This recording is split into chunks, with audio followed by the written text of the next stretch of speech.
Prosecutors recently submitted new video footage in YNW Melly's case, linking him to the deaths of Sakchaser and Juvy. Their goal was to block any chance of him receiving bond, and it worked. The newly appointed Judge Fiend was shown the video where Melly is seen exiting the recording studio first, before Sakchaser, Juvy, and Bortlin, and sitting in the back left seat of the Jeep, exactly where the prosecutors claim the shots were fired from.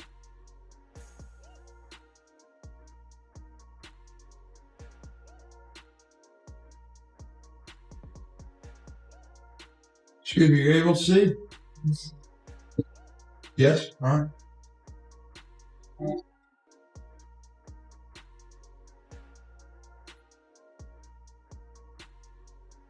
The official court documents state, the direction of the bullets traveling from left to right inside the vehicle supports the theory that the shots originated from the back left seat, where Melly was sitting. Even Juvy's mother confirmed that Melly was in that seat. Can you state your name? Your full legal name for the jury? Leon Phillips. Okay. And are you related to one of the in this case? Yes, I am. How's that? I'm his mother.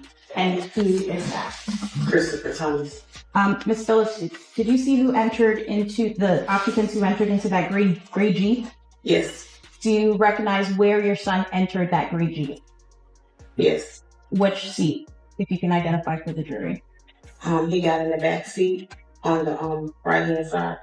Did you recognize the individual that got into the back seat on the left side, the rear driver's side? Yes. And who was that individual? Janelle. What many don't know is the prosecutor's secret strategy. A no-communication order was filed in the case, which now completely cuts off all contact between Melly and Bortlin. No talking, not even through lawyers. Prosecutors want to make sure they can't coordinate any defense strategy because they plan to try both of them together. And you can try them together. It is to the benefit of the state to try them together. It just more efficient. You don't have to do things again and again. Do it all at once. And also, you get a better chance of having them incriminate each other during the trial. It benefits the defense to sever it. That way, they can point the finger at each other and get away with it. So this is what's going on. But I don't think it should be automatically severed because the state is seeking a penalty for Melly, because it's only the penalty phase of the trial that would be different, not the guilt phase. Guilt phase is the same. They're both capital crimes. You're seeking the penalty on one, not the other, but that goes into the second part of the trial, the penalty phase, only if Melly is found. If Melly and Bortlin are tried together, prosecutors will be allowed to use Bortlin's original interrogation from the night of the shooting, an interrogation where he appeared to be hiding something. Okay, tell me what happened. Man, I was playing music, getting off the exit. I was already getting sleepy, almost home, you know what I'm saying? And like, just out of nowhere, like, I just heard, you know what I'm saying? So, and I ducked down, you know what I'm saying, in the car, and I almost crashed the car. Let me back you up a few minutes. Where were you coming from? I was coming from the studio, from Fort Lauderdale. Fort Lauderdale studio. Which way did you take? I took I-75, 595 to 75. Yeah. Then you took 75. To the officers, it was immediately clear that Bortlin's story didn't add up. But despite the pressure, Bortlin tried to stay calm and confident during the interrogation. Here's the hard part where we're having a hard time to understand, is that we shut down that entire area and we had officers shoulder to shoulder walk it out. They didn't find as much as one shell casing. They didn't find one piece of glass. Nothing. Nothing to what you said adds up. And it's hard. Bro, I'm telling you, bro, that's the class. I mean, for whatever reason, your two friends, are these your good friends? Yeah, that's what I'm saying. These my like, these your two, I'm assuming close friends. Yeah, we got. And you're doing them an in-service by not telling us the truth. I'm telling you the truth, son. I don't like. How? What do you want? How do you make shell casings disappear? I don't know. How can I tell you about a shell case? As the interrogation continued, Bortlin became frustrated and angry when the detectives didn't believe his version of events. I told y'all the story, and that's it, bro. I don't even talk about it anymore. Like, cause I told y'all. Like, I don't know. Like, I don't know. Okay. Just so you know, all right, because you're saying, well, I don't want to talk anymore. There's going to be a lot more questions. And we're not trying to piss you off. The thing is, we don't know your friends. Yeah. So the reason we have to ask all these questions, because the more we know about your friends, your lifestyle, your friend's lifestyle, your friends, his friends, and the circumstances surrounding today, the more, the easier it's going to be for us to try and solve this. Once a suspect shuts down and stops cooperating, like Bortlen began doing, it becomes the investigator's job to get them talking again. They hope the suspect slips up, changes their story, or reveals new details. The detective wanted to know exactly what Bortlen was doing during the drive-by shooting. And I'm driving, ducking for my life, trying to make sure I don't get hit. And you telling me you telling me about shit. I don't know. You know what I'm saying? I'm trying to make sure I don't get hit. I'm driving.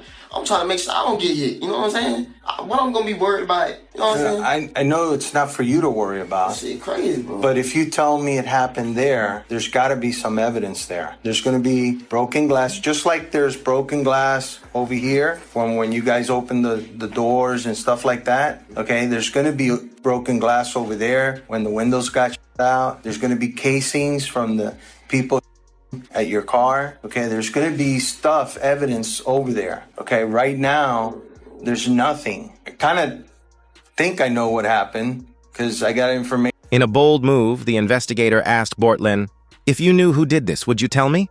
By just telling me the truth, even if it's something that I don't want to hear, but I respect the truth rather than BS. Okay, and a simple question: if you knew who did this, okay, you may or may not know. If you knew who did this, would you tell me? It's either a yes or no question. Answer. Honestly. Yeah, honestly. The truth. You wouldn't? Because I wouldn't want to be a part of that. I wouldn't want to be. Instead of answering out loud, Bortlen just shook his head no. He likely avoided speaking so his voice wouldn't crack or reveal nervousness. He knew even the slightest sign of body language could give him away. And if it comes down to facing prison time, Bortlen may not hesitate to blame Melly, especially since Melly's lawyer already tried to pin the entire thing on Bortlen in the first trial. Those were his lies. Cortland Henry shows up at Memorial Hospital, Miramar. You don't see him sitting there, but where you will see him sitting is in the driver's seat of a car with two bodies, car riddled with. And when he shows up with a change of clothing, change of shirt, powder residue on his hands, evidencing that he had discharged a firearm. And he lies. He lies about where the incident occurred. He lies about how it occurred. And he lies about not having a phone. I think it was Miss Bradley herself who said, everybody has a phone in his pocket, not Cortland Henry. Melly's legal team previously argued that Bortlen was the one who lied to authorities and that he had gunpowder residue on his hands. A forensic expert testified that this meant Bortlen either fired a gun or was right next to someone who did. So the right hand of Cortland Henry contained 0 particles characteristic of hot residue and two component particles. And the left hand contained 1 particle characteristic of hot residue and 1 2-component particle. Okay. And can you explain to us what that means? Basically, overall, there was hot residue present on the hands. Bortlen was furious that Melly's defense team tried to shift the blame onto him. After Melly's mistrial, Bortlen tweeted, "Mind games don't work on people like me," followed by a handshake emoji, possibly hinting that he's open to striking back. But Melly soon faced another problem when his ex-girlfriend Mariah returned to the country. She had gone missing before she could testify in the original trial. Mariah Hamilton is spending her first day at the Broward County Jail. She has no arrest record until now. U.S. Border Patrol agents arrested her at Miami International Airport Monday after she arrived on an international flight. Court records show Hamilton was ordered to testify in Demon's first trial in 2023. Mariah's release was conditional. She must now testify in the upcoming trial. It's rumored that she spoke with Melly on the night of the murders, making her testimony potentially critical. Even worse for Melly, the feds found evidence in Mariah's iCloud account showing he allegedly tried to stop her from testifying, a crime known as witness tampering, which can carry a life sentence even if he wasn't the shooter. State filing 6 new charges against Demons and 2 others who were allegedly involved. The charges include tampering with a witness, directing the activities of a criminal, solicitation or conspiracy to commit tampering, and unlawful use of a two-way communication device. Now, a couple of those charges actually carry a life in prison sentence if there's a conviction. The scariest part is that Melly has been cut off from jail phones and any human contact for nearly a year. It got so bad that his mother did an interview saying her son wasn't being treated like a human being. My son has not been convicted of anything, and even other inmates that have been convicted or anything, they have the right to use a telephone. They have a right to be allowed to write letters to their loved ones, to receive their mail. They hold his mail. They don't give it to him. The main reason his privileges were revoked is because jail authorities believe he was using the phone system to tamper with witnesses, possibly even helping secure his mistrial. But Melly's team hasn't given up. They've filed a final request for bond before the trial in September.